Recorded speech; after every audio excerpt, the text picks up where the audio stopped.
aujourd'hui, on va parler de résilience.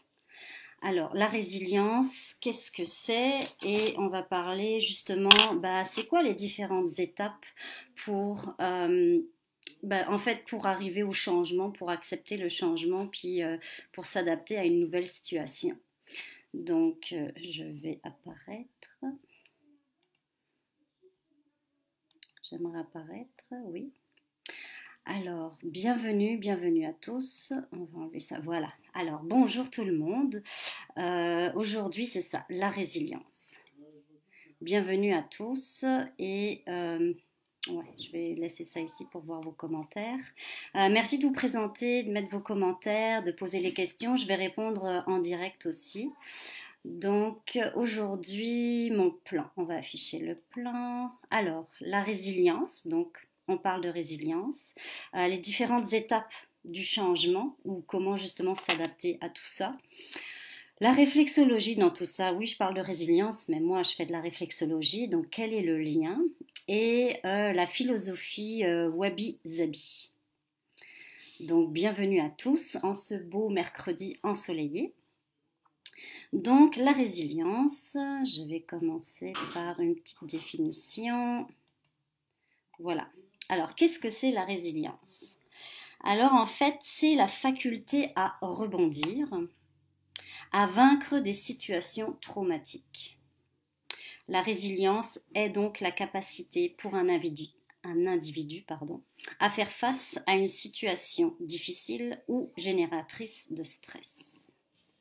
Je vais un petit peu tourner ça par là. Je n'avais pas fait attention ce matin. Et voilà. Donc la résilience. Alors à l'origine du mot résilience, c'était surtout utilisé en physique. Et en physique, je vais mettre comme ça. En physique, la résilience, ça voulait dire, ça désigne l'aptitude d'un corps à résister à un choc et à reprendre sa forme initiale en fait.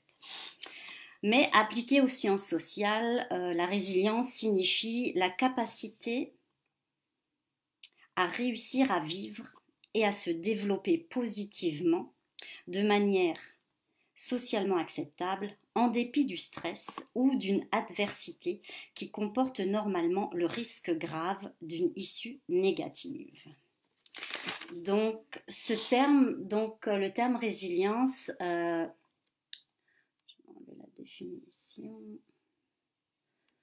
Donc le terme résilience, ce sont des chercheurs dans les années 90, des Américains, deux psychiatres américains spécialisés en pédiatrie, en petite enfance. Donc c'est Dr Amy Warner et John Bowlby qui ont défini ce terme de résilience pour parler des enfants qui avaient subi de graves abus dans leur enfance et qui, malgré tout, à l'âge adulte, avaient réussi leur vie. Donc, c'est eux les premiers qui ont parlé de résilience par rapport à l'humain. Et en France, c'est le psychiatre français Boris Cyrulnik, désolée de la prononciation, je ne suis pas très sûre, qui lui a défini, qui en fait expliquait la résilience en France par le malheur n'est pas une destinée, rien n'est irrémédiablement inscrit, on peut toujours s'en sortir. En fait, l'idée c'est que malgré ce qu'on a vécu dans notre enfance, malgré ce qu'on a vécu dans l'enfance, personne ne connaît l'avenir. Donc, à nous par la suite de faire les bons choix pour être heureux dans la vie malgré tout ce qui nous est arrivé. Donc, pourquoi est-ce que je parlais de résilience? Pourquoi j'ai envie de parler de résilience en ce moment? Eh bien, justement, je trouvais que dans notre contexte actuel de pandémie, de crise mondiale, c'est comme un gros stress. Il y a beaucoup d'inconnus. L'inconnu génère de la peur. Et pour nous, justement, une pandémie, on ne l'a jamais vécue. La dernière pandémie remonte à la Première Guerre mondiale, 1918. La Première Guerre mondiale, c'est quand même loin. Peut-être que mon bord en Europe, mes arrière-grands-parents l'ont vécu, mais comme je les ai pas connus, ni mes grands-pères d'ailleurs, c'est dans la mémoire collective, mais c'est tellement loin, une pandémie, que en fait, notre génération aujourd'hui, on n'a aucune idée de ce que c'est. Puis on a découvert depuis le 13 mars, c'est quoi un confinement. Jamais on n'avait vécu de confinement, jamais on a fermé les écoles pour ça. Bah, au Québec, on ferme quelques journées en hiver pour les journées de tempête, mais là, les écoles fermées, toutes les écoles fermées, les universités, les cégeps, toutes, le travail, hein, les gens ne peuvent plus aller travailler. Euh, nos habitudes ont complètement changé quand on nous a demandé de rester à la maison, de ne plus avoir de vie sociale, de plus voir nos amis, de plus voir notre famille, de plus faire de câlins. Même moi en tant que Française, quand je dis bonjour à quelqu'un, bah souvent je vais faire la bise, mais là c'est fini, plus rien. Plus de bonjour, je t'embrasse. Là, on nous parle de garder 2 mètres de distance pour encore plusieurs mois, peut-être même 1 ou 2 ans encore avec cette histoire de pandémie. Tu sais, on n'est pas sorti de l'auberge. Donc tout ça pour dire que là, on est tous dans une période d'inconnu. Et donc cet inconnu va générer du stress et de la peur. Et en fait, on est justement dans un mouvement de changement. Le changement parce qu'on a connu le monde avant la pandémie. Là, on est dans une période de transition. Puis là, on est en train de se réouvrir. Hein, le déconfinement aussi, c'est tout nouveau pour tout le monde. On n'a aucune expérience là-dedans. Et là, on était tellement enfermés à faire attention à ce virus. Puis là, on nous demande de sortir nouveau pour nous mettre plus ou moins en contact pour avoir une immunité collective qui s'en viendra pas tout de suite. Là, on en a pour 1 ou 2 ans. Et de savoir que pour l'instant, bah, il n'y a pas de médicaments qui peuvent nous guérir et il n'y a pas de vaccin. Donc, tout ça, là, tout ça ensemble, ben c'est beaucoup, beaucoup, beaucoup de changements, beaucoup de stress. En ce moment, les gens, c'est ça, sont très stressés. Et voilà pourquoi je voulais parler justement de résilience. Donc, dans toute cette situation, l'idée, c'est bah, comment rebondir, comment faire face à cette nouvelle situation quand un changement survient dans la vie. Donc là, je parle surtout de la pandémie, mais en fait, c'est un changement dans la vie qui fait qu'on est comme en état de choc. Parce que c'est un événement qui nous arrive. Alors peu importe l'événement, ça peut être bien sûr le deuil d'un proche, ça peut être la perte d'un travail, surtout pour les gens qui sont très carriéristes puis qui n'avaient pas développé leur réseau social, mais qui avaient mis toute leur vie dans le travail, puis que du jour au lendemain, il n'y a plus de travail, donc leur identité, c'est un gros choc. Ça peut être suite à un grave accident, une amputation, ça peut être du jour au lendemain, je perds la vue, du jour au lendemain, je perds mes jambes ou je suis paralysée en fauteuil roulant. Ça peut être une séparation très difficile, un divorce. Ça peut être, il y a plein d'exemples, hein, une maladie grave qu'on nous annonce. Tout ça pour dire que cet événement-là crée un choc dans notre vie et c'est là qu'on se rend compte que il y avait la vie avant, hein, avant tout ça. Puis l'événement est arrivé qui a complètement changé la donne et là c'est la vie après. Mais là comment je fais pour m'adapter à tout ce qui vient de m'arriver? Donc il y a comme 2 options. Bah, c'est tout un cheminement, là on sent bien. Mais soit on accepte ce qui nous arrive, de toute façon on n'a comme pas le choix, c'est ça qui est ça, on a beau essayer de le nier, soit on l'accepte et on part de l'avant, soit on le refuse, on le nie et puis là on fait du surplace. Mais en faisant du surplace, la situation va franchement pas s'améliorer. Mais c'est ça les deux réactions possibles. Hein.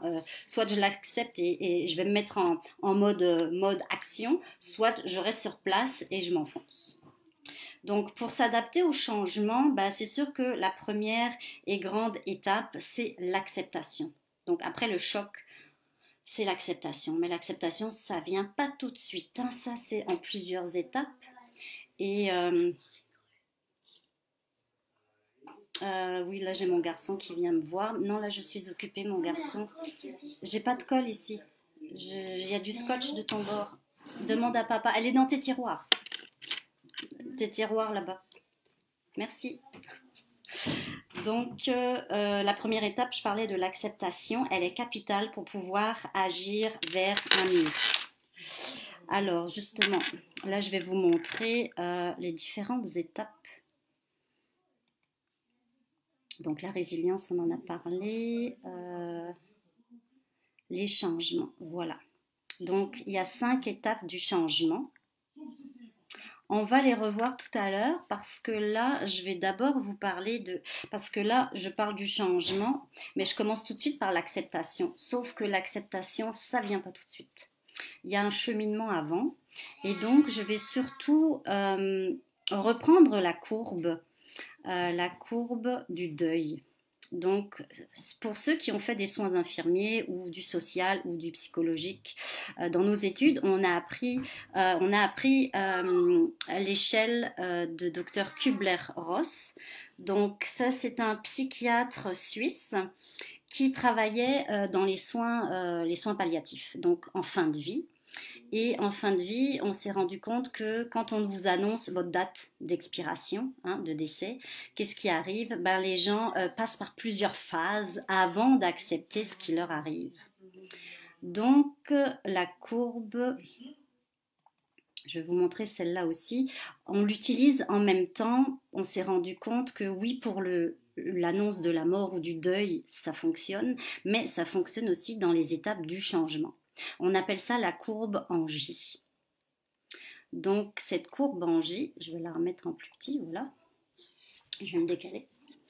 Donc tout ça, c'est parce qu'à la fin, on arrive à l'acceptation. Donc, comme je vous ai dit, il y a d'abord l'onde de choc. On m'annonce la nouvelle.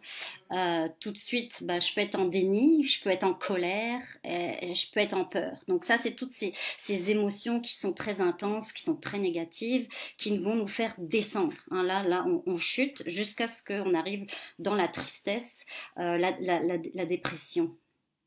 Donc là, c'est normal. On doit passer par là. En fait, Dr Kubler-Ross, ce qu'elle avançait, c'est que toutes ces émotions-là, on est des humains, on va les ressentir et on doit les ressentir. Alors chacun a différentes intensités, mais c'est ça qui nous permet d'avancer dans la vie. C'est qu'il ne faut pas rester bloqué sur une émotion, il faut les vivre chacune, les laisser partir pour passer à la suite, pour arriver vers l'acceptation. Donc l'acceptation, c'est la prise de conscience. Alors elle peut être compliquée, forcément. Elle peut prendre un certain temps. Ça peut prendre certaines semaines, pour certaines personnes des mois, des années. Elle diffère selon les capacités de chacun et il peut y avoir de la résistance. Alors il y en a certains qui restent dans la phase descendante, qui restent dans cette émotion de colère, de tristesse et de peur, qui vont pas arriver à évoluer. Donc c'est pour ça qu'on a besoin d'un professionnel pour nous accompagner dans ces différentes étapes parce qu'il faut continuer pour avancer, pour que après ça remonte. C'est d'abord la chute, mais après il y a la remontée. Donc ces étapes, une fois qu'on les a traversées, quand ça remonte, c'est là qu'on arrive vers l'acceptation. Vous avez véritablement accepté la nouvelle situation et vous êtes capable de continuer.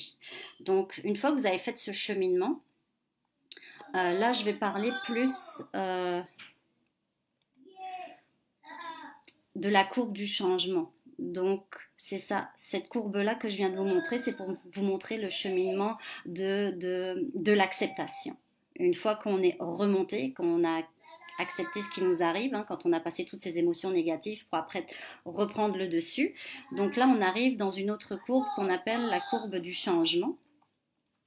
Et là, le changement, donc c'est pour ça, on commence d'abord par l'acceptation. Mais comme vous avez vu, avant d'accepter ce qui nous arrive, ça nous prend du temps. Donc, une fois que vous avez accepté ce qui vous arrive, que vous dites, ok, ça c'est ma nouvelle réalité, comme la pandémie, ça y est, c'est notre nouvelle réalité. On nous demande de nous laver les mains, on nous demande la distanciation sociale. Maintenant, quand je veux faire l'épicerie, je suis en line-up à 2 mètres de quelqu'un. Avant de rentrer à l'épicerie, il faut que je me lave les mains. Ensuite, on va nous demander de porter un masque. Ensuite, les enfants qui vont retourner à l'école, ils vont retourner à l'école, mais ça va être une nouvelle réalité, ça va être différent.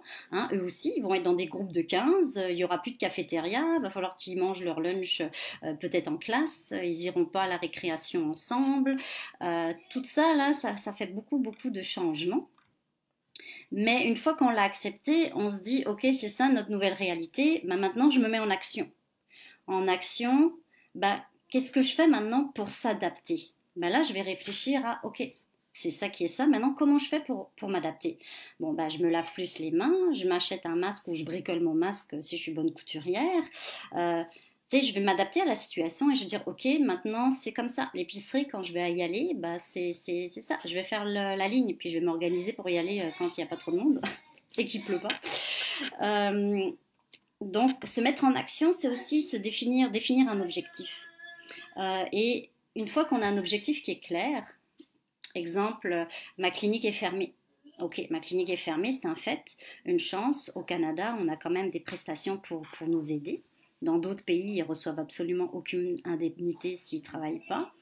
Donc là, mise en place d'un plan d'action. Donc là, déjà, je me projette en me disant, ok, quand je vais pouvoir réouvrir ma clinique, les choses auront changé. Donc, je suis mieux de me préparer maintenant au changement. Donc, qu'est-ce que je vais faire pour pouvoir me remettre au travail, hein? J'ai une formation à suivre au niveau de l'hygiène, de la salubrité, des consignes. Il faut que je réorganise mon plan dans mon bureau, dans ma clinique, comment j'installe les choses, comment les gens vont pouvoir se laver les mains, comment les gens ne doivent pas se croiser. Donc déjà se mettre en un plan d'action pour se préparer au retour au travail, pour que quand on recommence le travail, ben, ça se passe bien. Et ça aussi, ça fait diminuer le stress. Quand je pense à tout ça et que je mets les choses en place pour me préparer à l'étape suivante du retour au travail, ben, ça m'enlève du stress. J'essaie de m'orienter un peu mieux. Donc là, c'est ça, on se met en action. Si on trouve que notre objectif est comme trop gros, c'est comme trop la montagne. Le conseil aussi, c'est de faire des petits objectifs à ce moment-là pour arriver au final. Mais faites des petits pas en fait, hein. Le mieux, c'est de continuer d'avancer, mais petit à petit. Donc revoyez des petits objectifs que vous êtes capable de pouvoir faire dans la journée ou dans la semaine pour qu'à la fin du mois, ces petits objectifs arrivent au final. Euh, Comme ça aussi ça vous met en mouvement. Donc là, on a parlé de l'acceptation, on a parlé de l'action. Ensuite, gérer l'inattendu ou le lâcher-prise. Alors, gérer l'inattendu. La vie, effectivement, hein, la vie n'est pas un long fleuve tranquille. Dans la vie, il y a des hauts et des bas. Puis rassurez-vous, c'est pour tout le monde, hein, des hauts et des bas. C'est des montagnes russes. Tout le monde rencontre des problèmes, des contretemps, des contrariétés, des déceptions, des échecs, hein, ce que vous voulez. Mais tout le monde, c'est des montagnes russes. Donc, qu'est-ce qui pose réellement problème dans les montagnes russes? Tout le monde a des problèmes dans la vie. Donc, c'est quoi, dans quoi je peux mettre mon énergie? En fait, c'est si j'ai pas de contrôle sur ce qui se passe autour de moi, comme la pandémie, j'ai pas de contrôle, c'est arrivé, c'est en dehors de mon contrôle, donc ça sert à rien que je me mette de l'énergie là-dedans. Par contre, l'énergie, je vais plus la mettre dans, ok, maintenant, comment je m'adapte? Ok, maintenant, comment je fais avec cette réalité? Donc, comment moi, je réagis à ça? Et c'est là-dessus que j'ai du contrôle, sur ma réaction face au problème. Donc, mettons notre énergie dans ce qu'on peut contrôler. D'ailleurs, je vais vous le mettre tantôt sur ma page Facebook. Il y a un joli petit schéma sur ce qu'on contrôle, puis ce qu'on ne contrôle pas. Et ce qu'on ne contrôle pas, il faut lâcher prise. Hein, ça aussi, c'est un joli mot, là, le lâcher prise. Mais c'est pas facile, ça s'apprend. Mais surtout, c'est ça, c'est que concentrez-vous sur ce que vous êtes capable de contrôler. Et ce qu'on contrôle, c'est notre réaction face au problème. Donc c'est là-dessus qu'il va falloir agir. Parce que c'est ça, il y a des situations qu'on ne contrôle pas du tout, il faut la reconnaître, puis mettez toute votre énergie sur quoi vous êtes capable d'agir. Et le fait de pouvoir agir, réagir sur quelque chose, ben ça va nous donner du positif. Donc ça va nous rassurer, ça va nous aider à faire baisser notre stress et à garder justement les idées claires sur, ben moi je vais agir sur comment je réagis à la situation. Après ça, on parle de persévérer. Alors la persévérance, c'est la clé du succès. Vous devez garder votre objectif en tête et persévérer pour l'atteindre. S'adapter en cours de route, ne pas baisser les bras. Vous êtes peut-être juste à une idée ou à une action de votre objectif. Hein, des fois, on s'en rend pas compte parce on est trop, il y a trop de choses là. Puis on peut abandonner, mais si ça se trouve, c'était juste cette dernière étape qui allait nous permettre d'arriver à ce qu'on s'était fixé comme objectif. Donc la persévérance. Hein, c'est sûr, des échecs dans la vie, on va en vivre, mais faisons de cet échec une expérience. C'est ça, il faut garder ça comme une expérience. L'échec, c'est normal parce que s'il n'y avait pas d'échec, bah, il n'y aurait pas de succès. Donc, des échecs, oui, mais ça va nous amener quelque part à évoluer, à grandir et à réussir. Donc, persévérance. Et voilà, le dernier, donc la dernière étape, la cinquième étape du changement, c'est bah, profiter. Profiter et célébrer, c'est-à-dire que enfin, on a réussi à faire ce qu'on s'était mis comme objectif, et ben on s'arrête et on savoure le moment.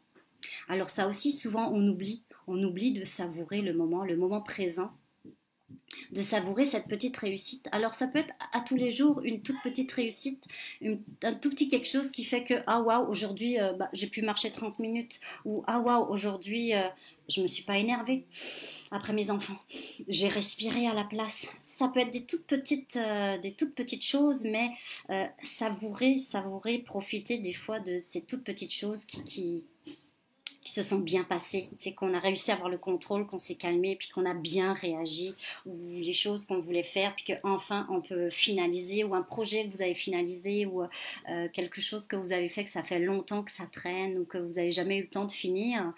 Quand vous le finissez, souvent, c'est même plus ça qui est le fun, hein, d'avoir fini quelque chose. Des fois, c'est plus le chemin, le temps qu'on a pris pour arriver à la destination. Hein. Comme souvent on entend parler du voyage, souvent on dit c'est pas d'arriver hein, si on part en voyage, c'est pas la destination qui est intéressante parce qu'une fois qu'on y est, c'est fait. Mais c'est le chemin. C'est tout ce qu'on a dû mettre en place pour y arriver. Et puis souvent, c'est là qu'on a plus de plaisir. Et le succès, c'est juste la petite cerise sur le gâteau. Là, c'est une fois qu'on a réussi, qu'on est rendu là où on voulait aller, on est super content. Mais ce qui nous a nourris, c'est le chemin qu'on a emprunté. Donc, profitons et célébrons. Voilà. Alors, j'ai pas eu le temps de trop lire vos commentaires. Je vais juste revenir à la page Facebook. Oui, 22 minutes déjà. Donc, avez-vous des questions? Allô tout le monde, Denise, Marie-Pierre, Chaza, Pamela. Je vais en profiter juste pour répondre. Ah, pour ceux qui ont remarqué, effectivement, ce matin, j'ai mis un nouveau mascara hein, de mon amie Isabelle qui vend les produits uniques. Puis c'est un mascara 4D là, qui, effectivement, il fait la job. Hein. C'est un mascara là qui rallonge les cils. Là, puis ouais, pas mal, pas mal. Avez-vous des questions? Allô Véronique, allô Mélodie, allô Cindy. Donc on va continuer. Donc la réflexologie dans tout ça. Là, je vous ai parlé de résilience, je vous ai parlé des différents changements, les différentes étapes du changement pour arriver à l'acceptation, puis après rebondir, être dans des émotions positives où ça va bien. La réflexologie, en fait, ça va être là pour vous aider dans ces différentes étapes du changement. Hein, comme on a vu, on va reprendre la petite courbe là. Donc, dans toutes ces émotions-là, ben, la réflexologie peut vous aider parce que le déni, la colère, la peur et la tristesse, ça vient nous chercher, c'est négatif, hein, ça va nous perturber au niveau du sommeil, je vais avoir mal à l'estomac, je vais être constipée, je vais être fatiguée, je vais mal dormir, je vais avoir des migraines, je vais peut-être même faire des réactions allergiques parce que là, le corps, il va réagir. Hein, quand on est dans cet état de choc et de transition, de changement, dans notre corps, il va se passer beaucoup de choses, il va s'exprimer. Hein. Souvent, je le dis à mes clientes et mes clients, votre corps, il parle, il s'exprime. Puis les malaises que vous me dites, oui, la réflexologie va vous aider à rééquilibrer le tout, mais on va surtout essayer de comprendre qu'est-ce qui se passe. Puis la réflexologie va être là pour vous accompagner dans ce cheminement, pour que le corps aille mieux, pour le rééquilibrer, puis pour surtout réaligner hein, notre esprit avec notre corps et avec notre cœur. Tout ça, là, Il faut que ça s'aligne pour pouvoir évoluer et continuer dans cette courbe en J. Parce qu'après, ça remonte. Hein. Au début, ça chute, mais après, on est là pour remonter. Puis la réflexologie va être là vraiment pour vous aider à rééquilibrer le sommeil, la digestion, les maux de tête, pour aider le corps à dire oui, ok, je comprends, c'est difficile, mais on va y arriver. On va y arriver. Puis c'est ça, la réflexologie, je touche vos pieds, mais aussi je fais une relation d'aide. Je suis là pour vous accompagner, je vais vous écouter, je vais vous comprendre, je vais essayer de vous conseiller. Ou parfois, je vais rien dire. Je vais rien dire parce que ça va être juste de l'émotion.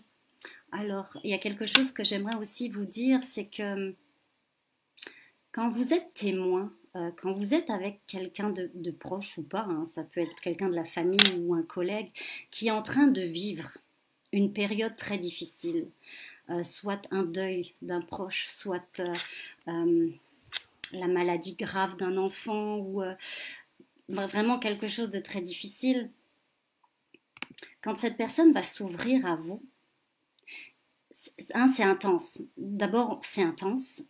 Quelqu'un qui se met à pleurer devant vous, on n'a pas l'habitude, on est mal à l'aise. On est mal à l'aise parce que des fois, ça nous renvoie à notre propre souffrance et on est démuni. Souvent, on ne sait pas quoi faire ou on ne sait pas quoi dire. Un conseil. Surtout, ne dites pas ça va bien aller. Surtout, ne dites pas à cette personne oh, il t'a quitté, mais tu vas retrouver quelqu'un. Ça sert à rien parce que la personne, elle n'est pas encore rendue là. La personne, pour l'instant, elle est dans sa souffrance, dans sa tristesse. Donc, juste de lui dire, des fois rien, des fois c'est mieux de même pas parler, mais juste de l'accueillir. Juste de lui mettre une main sur l'épaule ou de la prendre dans vos bras et de lui laisser le droit de s'exprimer, c'est-à-dire de pleurer. Il faut aider les gens à sortir leurs émotions et surtout pas à les réprimer. Parce que si vous dites à cette personne qui est en pleine tristesse, oh mais non, c'est pas si grave, c'est comme oh il y a pire dans la vie, t'inquiète pas, tu vas retrouver du travail ou non mais si son monde à elle est en train de s'écrouler là, c'est pas des paroles qui vont l'aider. Au contraire, ça va invalider sa souffrance. Et ça, c'est la chose à ne pas faire. Pour l'aider, là, au contraire, il faut lui dire que je ne peux pas imaginer comme tu souffres, mais le fait de te voir souffrir, j'ai de la peine pour toi. Tu sais, de reconnaître juste sa souffrance, de lui dire, ok, je comprends, là, tu souffres beaucoup, mais juste de lui dire, bah, je suis là. Si tu as besoin d'une épaule pour pleurer, si tu as besoin de quelque chose, je suis là. Juste de lui dire, je suis là. Et de valider cette souffrance, de lui dire, ok, je ne peux pas imaginer combien tu souffres, mais ça me fait beaucoup de peine aussi de devoir souffrir, mais laisse-toi aller et je suis là. Ou alors ne dites rien, des fois juste de tenir la main, puis de garder le silence. C'est un silence aussi qui accueille ce que l'autre est en train de vous donner. Aucun jugement, on le laisse aller et ne vous sentez pas à l'aise. Le silence, c'est très important dans la relation d'empathie. À un moment donné, le silence, on en a besoin. Il me restait à vous parler de la philosophie du wabi-sabi du Japon. Ouais. En tout cas, c'est pas grave. C'était mes 100 grammes de bienveillance. La bienveillance. Donc, j'avais sorti le petit calepin sur le wabi-sabi. Oups. Voilà. Le wabi-sabi. On va finir par y arriver. Alors, je vais vous lire qu'est-ce que ça veut dire. Et puis, j'espère que vous allez pouvoir vous connecter encore.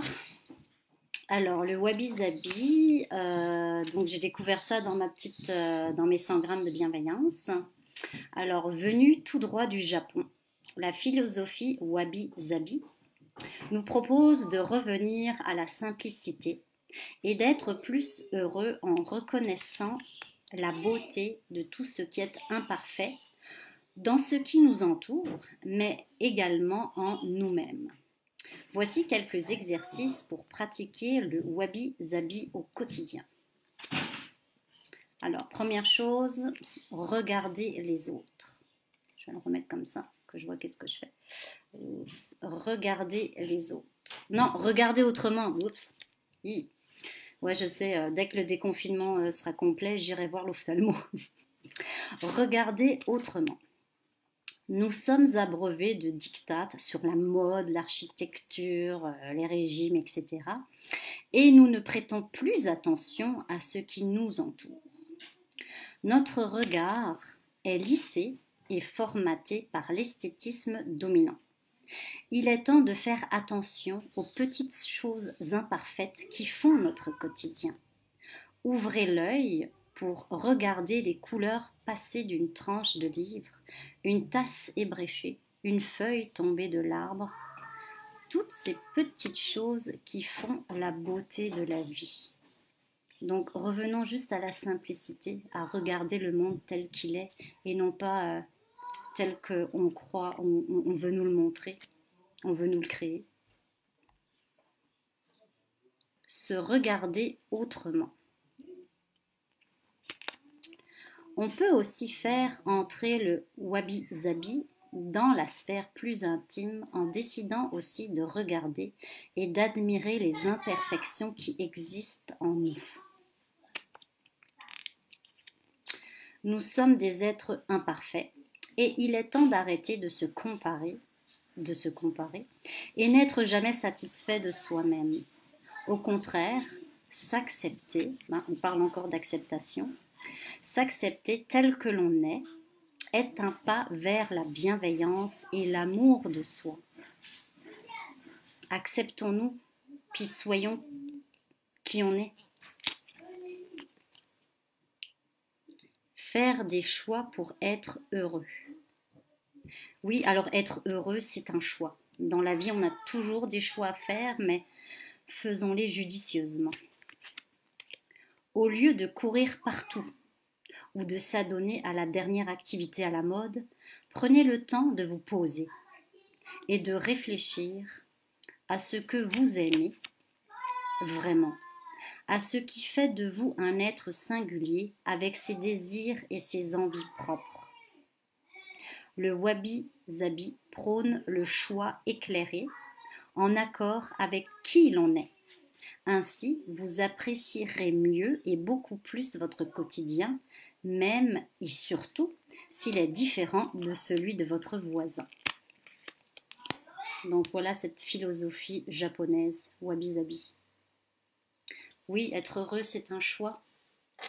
Faisons les bons choix. Alors, c'est ça. Je finissais... bon, malheureusement, j'ai l'impression qu'il n'y a plus personne. Si vous pouvez me faire un petit commentaire, si vous avez encore des questions. Tout à l'heure, je vais voir avec mon mari si on va être capable de de remettre la capsule au complet ensemble pour que vous puissiez la revoir au complet. On a parlé de la résilience, des différentes étapes du changement, de la courbe en J, qui s'est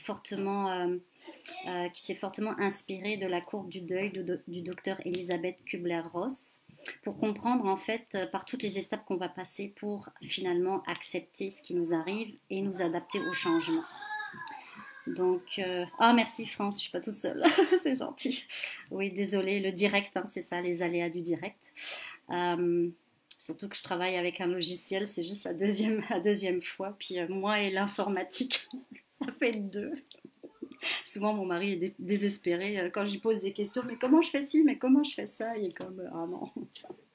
C'est quelqu'un pour qui l'informatique, tout est facile, versus quelqu'un que juste copier-coller, je suis déjà paumée. Donc c'est ça, j'espère que vous avez apprécié cette capsule, c'est ça, j'avais vraiment envie de parler de la résilience parce qu'on est vraiment là-dedans. Il y avait la vie avant la pandémie, puis il y a la vie après. Oui, il y a une vie après aussi, c'est ça. C'est pas la fin du monde, mais c'est la fin d'un monde, le monde qu'on a connu. Donc profitons-en justement avec ce changement de faire ce qu'on a vraiment envie, de s'écouter, de s'épanouir, de faire un travail qui nous nourrit, qu'on aime, avec des collègues qu'on apprécie.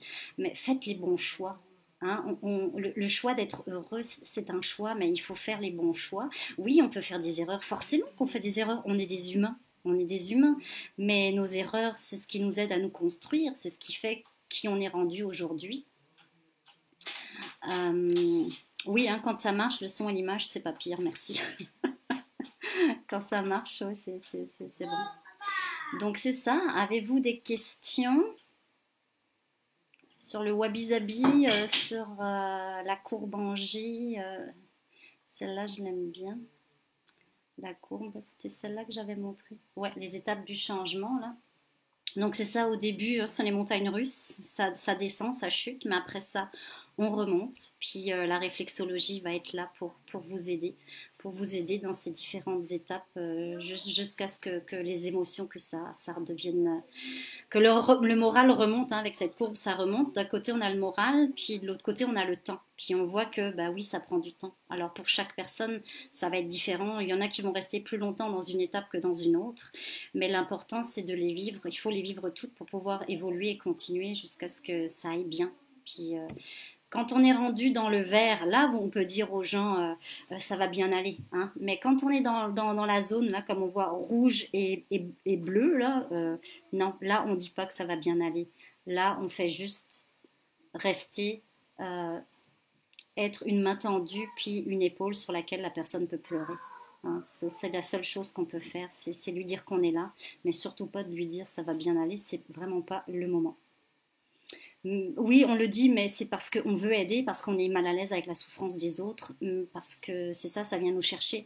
Mais juste d'accepter nos limites et de dire justement, il n'y a rien à dire. Tu sais, je comprends que tu es très très malheureux ou malheureuse et ça me fait de la peine. Oui, ça nous fait de la peine et ça s'arrête là. C'est les seuls mots qu'elle a besoin d'entendre et de dire qu'on est là pour elle, puis d'attendre, de lui laisser le temps. Parce que souvent, nous, ben, on veut aller plus vite, hein, pour que la courbe remonte, mais non, non, c'est une étape à la fois, puis la personne, ça peut prendre plus ou moins de temps d'évoluer selon les étapes.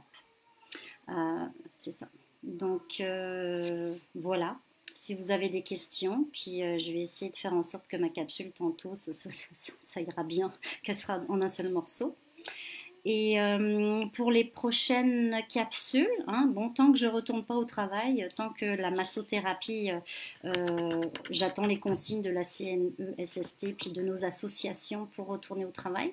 Donc dès que je vais retourner au travail, j'aurai peut-être moins le temps pour faire les capsules. Mais j'avais des idées pour les prochaines. Je pensais peut-être de parler à un moment donné de migraines. Nous les femmes, souvent des migraineuses. Je voulais parler aussi, sûrement la capsule, la prochaine, ça va être sûrement sur les allergies saisonnières, parce que là, il n'y a plus de neige, il fait beau, l'herbe commence à verdir, les bourgeons sortent, puis là, les pollens aussi. Donc, je voulais peut-être parler faire une séance, une capsule sur les allergies saisonnières et qu'est-ce qu'on peut faire pour s'aider. Les migraines, puis j'en avais une autre, j'avais une idée pour... hum, ouais, j'avais une idée, ça vient de me sortir. En tout cas, ouais, les allergies saisonnières, je pense que ça va être la prochaine. Donc voilà. Donc j'espère que vous avez apprécié ma capsule. Vous allez pouvoir la voir en rediff. Avez-vous des questions? Avez-vous des questions? J'attends encore une petite minute si vous avez des questions à me poser.